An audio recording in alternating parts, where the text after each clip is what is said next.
In 1884, after the death of Alice Hathaway Lee, Theodore Roosevelt leaves New York and seeks refuge in the Badlands of North Dakota, where he runs a ranch and patrols on horseback. Years later, he pressures President William McKinley, accepts becoming his vice president in March 1901, and after the assassination in September, takes over as president of the country.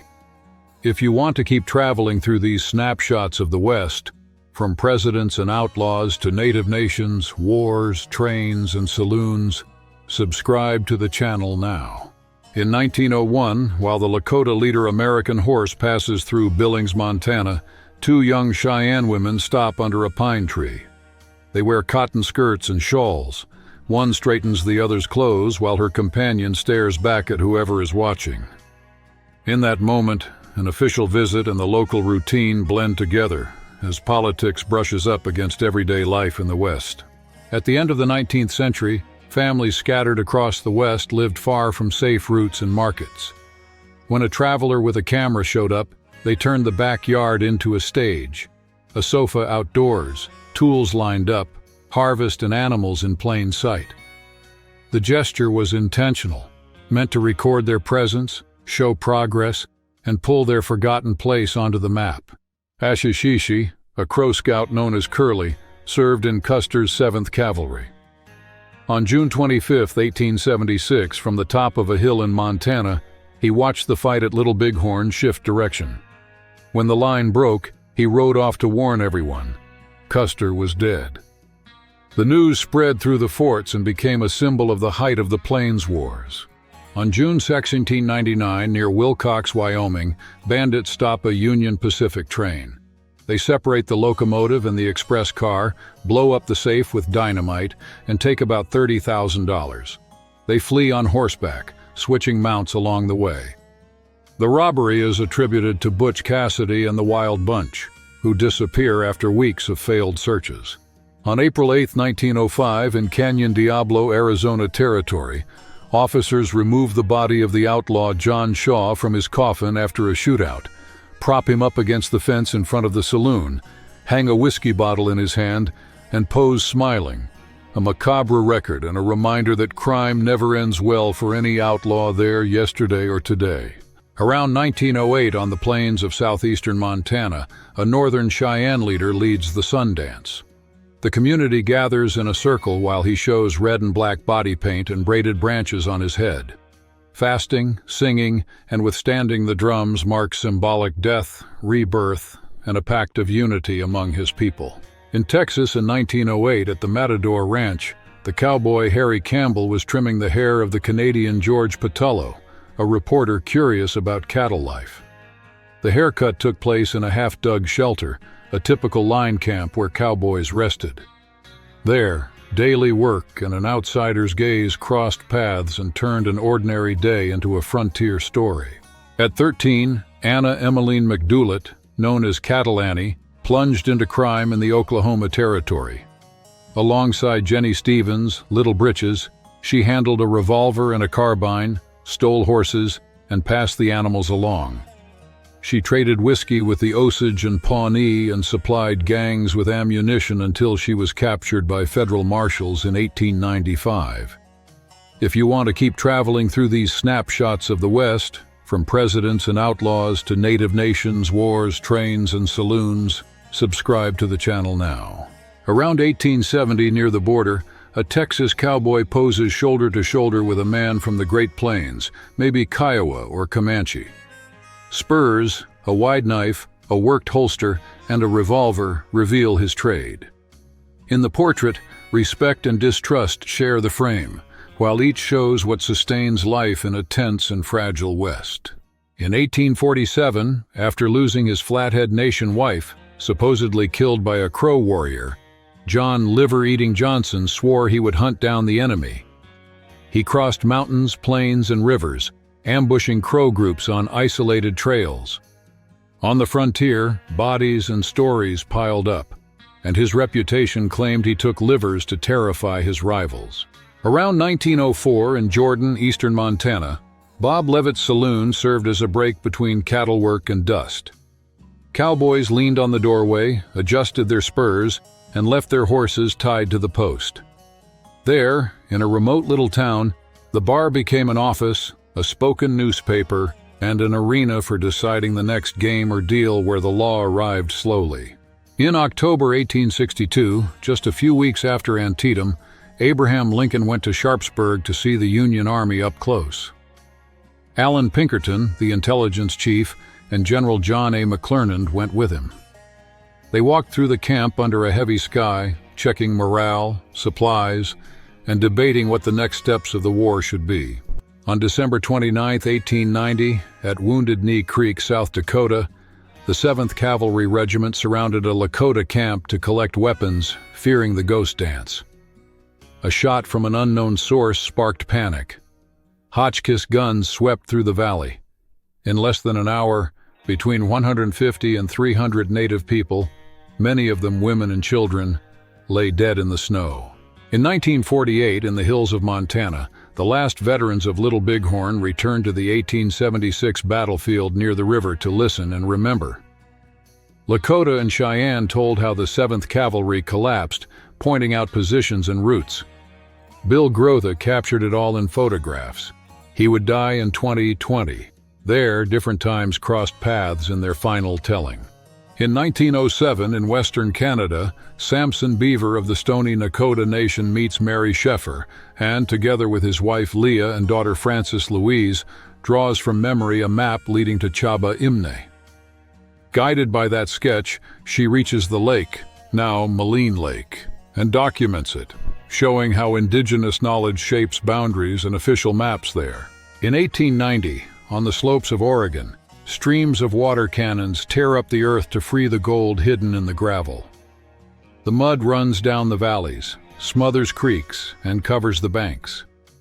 To make way for pipes and pumps, the forest falls.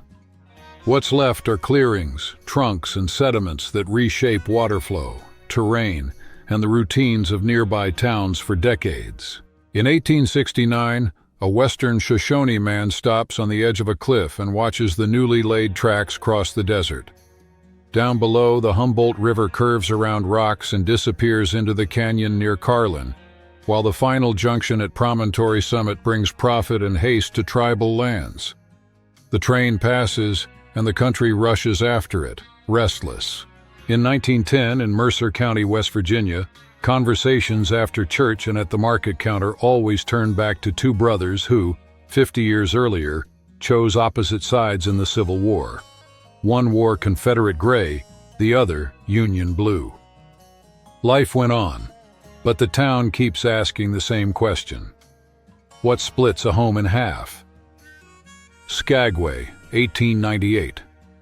Jefferson Randolph. Soapy Smith rules the counter at Jeff Smith's parlor, while the Klondike Gold Rush packs the streets.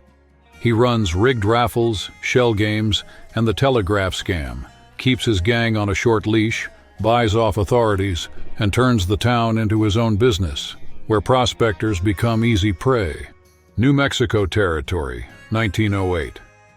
A family parks their wagon in the shade, opens the chuck box, and reveals pots, metal plates, and supplies, while the lid becomes an improvised counter. Dust clings to the wheels and harnesses. In the short break, they cook, mend, take a deep breath, and get ready to head back onto the long road of the West. Between 1890 and 1900, east of Salem in the Willamette Valley, the pine forest starts to fall in sequence. Crews cut down the trees, leaving rows of stumps that signal the advance of logging. Soon fences, dirt roads, and fields appear, and the sound of saws gives way to the rhythm of harvests, reshaping the whole region and its roots.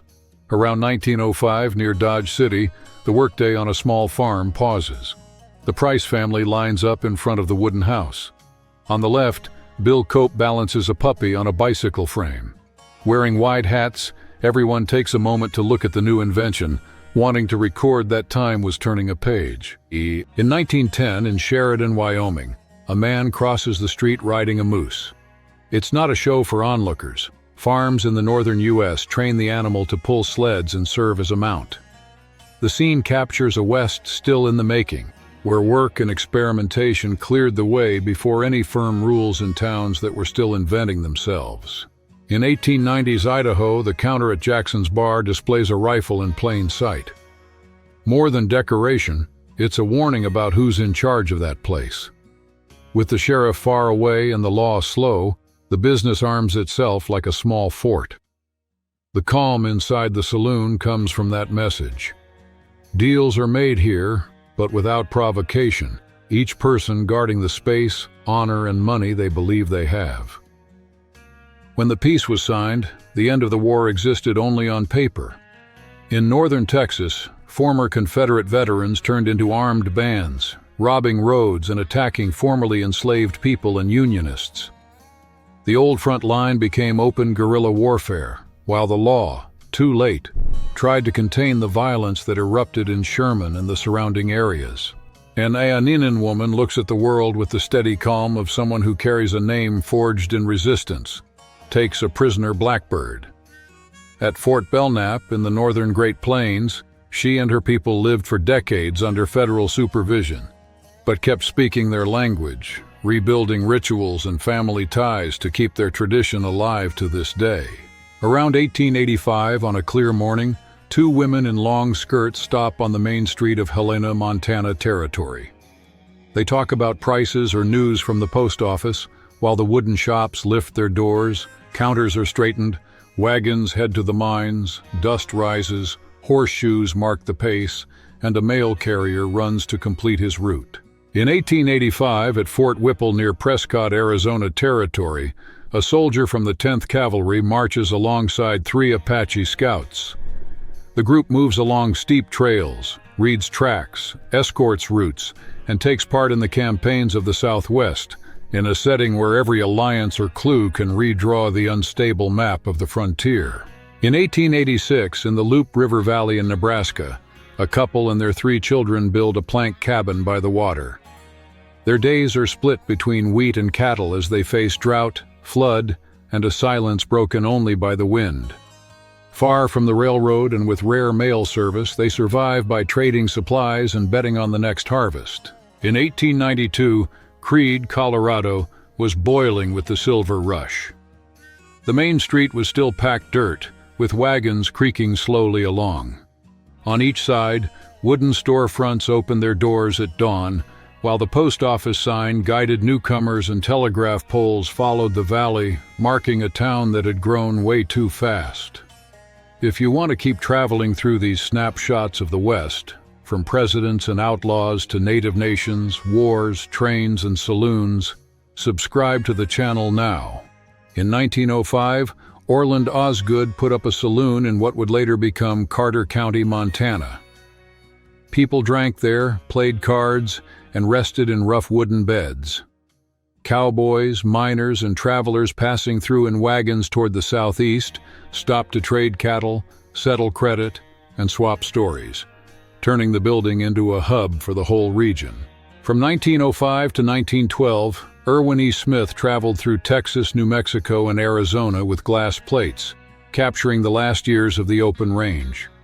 His images show cattle being driven, the cook at the chuck wagon, men standing guard at night, and riding miles between ranches, while modernization crept in and changed the pace of everything.